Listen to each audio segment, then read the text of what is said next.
sorry I've been absent, but I've been looking for someone who... Where'd you go?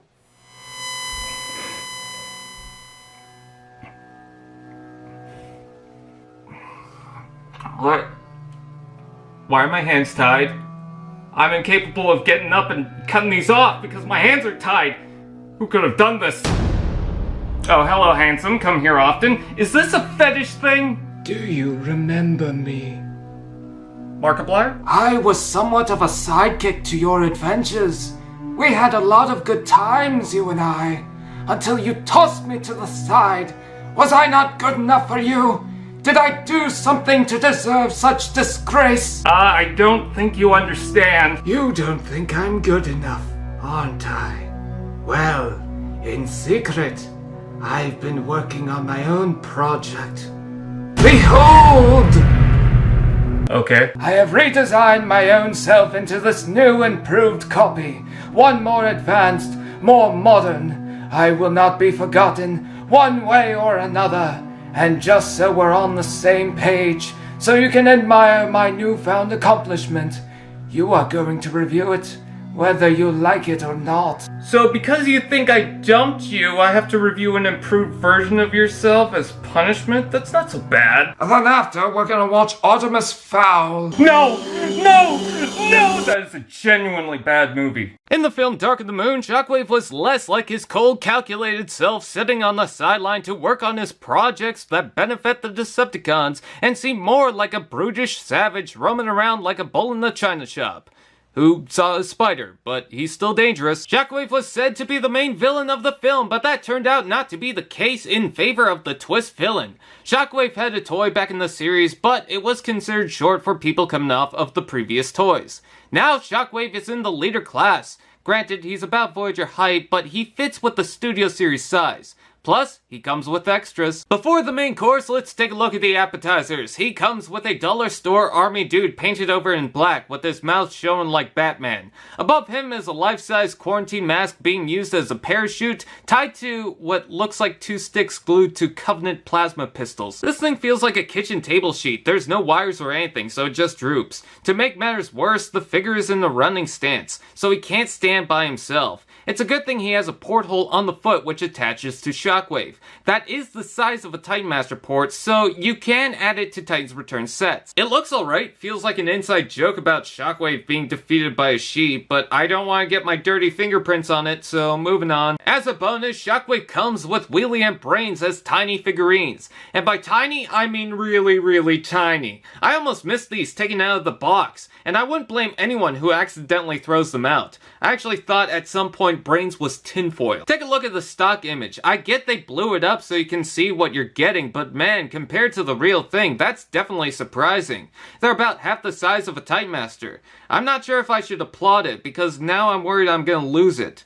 Thanks, Hasbro, probably. I mean, the size feels right. It sure is an accomplishment and testament of what they're willing to do for the series.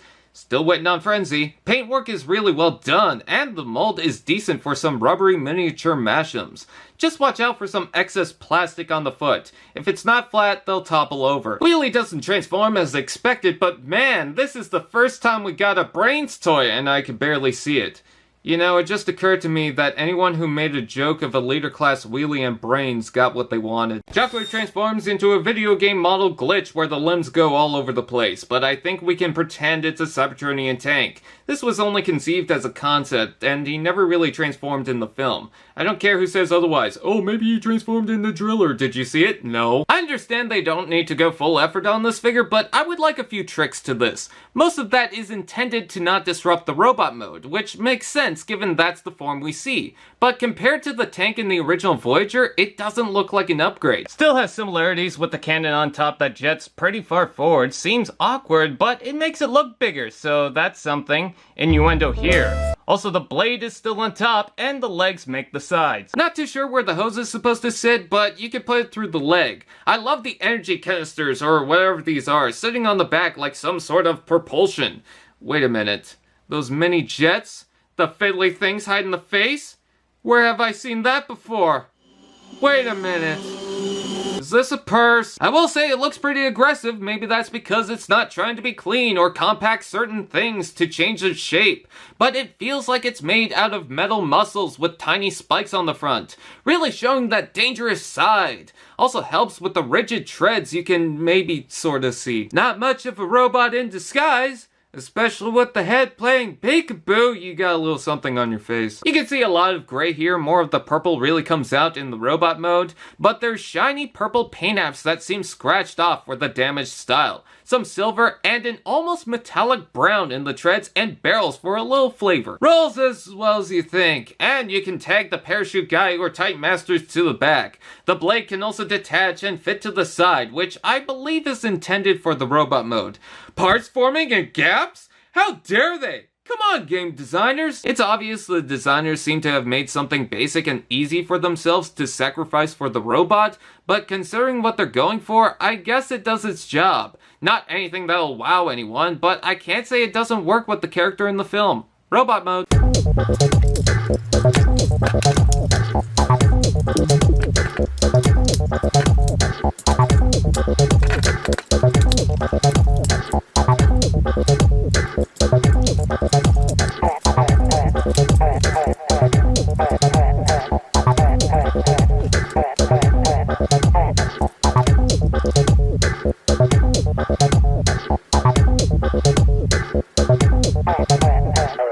Well, who is this chunk of meaty metal? Shockwave in robot mode certainly seems like a beef tank of sharp, jagged edges and a hunky, almost muscly body. And while that could be considered a Bayformers overhaul, and it certainly is, that's not always a negative thing or takeaway from the character. Compare this to things like Crosshair, Soundwave, the Constructicons aside from Longhaul, Wheeljack, who they didn't even get the name right. Some changes work, but sometimes they deviate so far away that you barely recognize the character they're based on.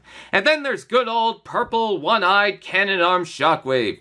Pure, and the cannon is on the wrong side, make it again! He's certainly beefed up for the role with his ribcage armor canisters that he probably got off of Bane, and spiky shoes from the Metalpocalypse collection. He's certainly more brutish in the movie, doesn't really take a moment or opportunity to dabble in science and technology, but then again, Shockwave has shown a cold, intimidating side before. Dark of the Moon Shockwave, close enough I guess. So with all that said and jumping off the heels of his predecessor, which was considered one of the more appreciated figures, how does the— oh my god, he's beautiful! I'm glad the alt mode is simply basic, nothing about it gets in the way. All the molding details feel accurate. He feels strong, and the paint job is amazing. My one critique is the lower body that's suddenly mostly silver, but there's silver streak marks and shiny purple scratches that blend into the gray, all coming together to make something that feels like a masterpiece pressed into a generation's level. That's a strong arm. Wonder if he uses it to clean the shaft of his cannon. Now time to complain. As much as I admire his sheer presence, I don't like the joints in the feet. It jets forward and doesn't lock in, so I constantly worry it'll fall back. Thankfully, it's easy to balance. Also, not into the blade. While the hand, cannon, and hose are all rubbery, it's fine, but the blade itself warps and doesn't hold into the peg. Apparently, as I said, you have to parts form. In alt mode, the blade goes into this hole, but in robot mode, it goes underneath. Couldn't add a joint? Come to think of it, it's entirely pointless. Just leave it in one. It doesn't get in the way. You think the alt mode cares? Alt mode doesn't give a damn. It's time to duel. That head, I feel bad for those who did a KO Nitro Zeus reusing the old head because this is amazing. Although the lack of light piping gives the original massive points. Still seems sharp. I like the paint, and they nailed the ear devil horns and Lila's Futurama father's mouth. Did someone say articulation? Ball jointed head, shoulders out and in, forward and back rotation below, elbow bend, wrist joint, thumb moves, hips out and in, forward and back rotation below, knee bend, knee moves, foot tilt, forward and back. Posability is pretty good, but he always looks good. I should also mention the barrels can move slightly. I guess the concern other than the feet joints is the massive cannon that might be a weight issue, but why would you want to take away from the massive cannon? Although, I could do without the thumb, that's freaky. Let's take a look at the accessories. I mean, we've already taken a look at Wheelie and Brains. I guess there's the hose that can be removed, or the blade, which we had already talked about. Wish I had a spare of the original. Oh look, A spare of the original. You can also take the parachute guy and plug him into the Titan port to recreate his fear of blankets. Now let's bring up the size. In the Studio Series line, Shockwave fits perfectly with all the other figures, especially being taller compared to the Optimus Prime. And yes, he's about the size of Megatron, but he was a tall figure anyways, and... wait a minute. I recognize those scrumptious hips anywhere! Does this mean both Voyager, Optimus Prime, and Megatron got into leader class? Shockwave takes a handful of hand-me-downs from the Revenge of the Fallen figure. They share the neck joints to do the funny neck, the hips, waist transformation joints, even the back of the legs are just the toes stuck together. He also has the cover things that do nothing but get in the way. Oh, thank good. Why? Man, he's really intimidating now. Some might set themselves back and think he's not worth the price, even with the parachute guy and Monopoly pieces, but upon closer inspection, he does feel thicker. Considering that he doesn't have a wonky hand, he has meaty legs, a torso that isn't hollowed out, and a massive cannon, he's shorter compared to the original leaders, but that's no longer a takeaway. Despite the rubber glove, he can hold weapons, but can he love? I don't know, but his cannon looks like Devastator's mouth. In the film, he was just walking around with his pet. So his dating profile includes long walks across an abandoned city, good with pets, one-eyed face. What else can I say about Studio Series Shockwave? The alt mode is just whatever, does what it needs to, but doesn't feel like a good display piece. Robot mode is fun, nice to look at, and doesn't have an involved transformation that gets in the way. This is amazing. If you can get this figure, go out and get it. Sure, maybe a deal would be good, but I don't concern myself with the retail price. I'm serious, this is one of the best figures in Studio Series. And with a lacking alt mode, that's saying something. The robot itself is worth it. I recommend it. Now you see what this is all about.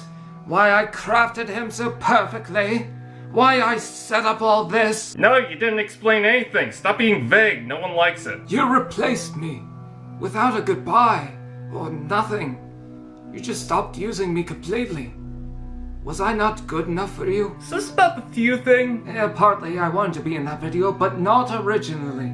I decided to craft my perfect self and update to the means of today's standards. Well, congrats on your Mary Sue. If I'm too outdated to be part of modern times, then I shall recreate myself to fit the narrative. Now you have no reason to stop using me, even if it's another form of myself. Yeah, I do actually. Oh, and what's that? What other reason could you possibly have to replace the likeness of me? The masterpiece cost me $200. Holy fridge! Also, movie Shockwave doesn't really sound like G1 Shockwave. He sounds more like... yeah, like that. Did our tie mean anything to you? Don't I still matter? Of course. You were my first mascot. You were the first Shockwave that really make a break for me. Without you, I don't think I would have pushed myself to do the voice. And you're still a good toy, even if you're a little outdated. I don't think I'd be where I am without you. And I shouldn't have dumped your ass like day-old pizza. Wow, that was beautiful. Thank you. I'm sorry for getting you wrapped up into this. Consider this my retirement. Well, the MP is already rolling out, but whatever. I'm off to do bigger things. Maybe I'll actually do that Dark Knight Rises sequel Nolan wanted me to do. What? I thank you for your friendship. Who's this? Well, ain't that logical? Indeed. Untie me, idiots!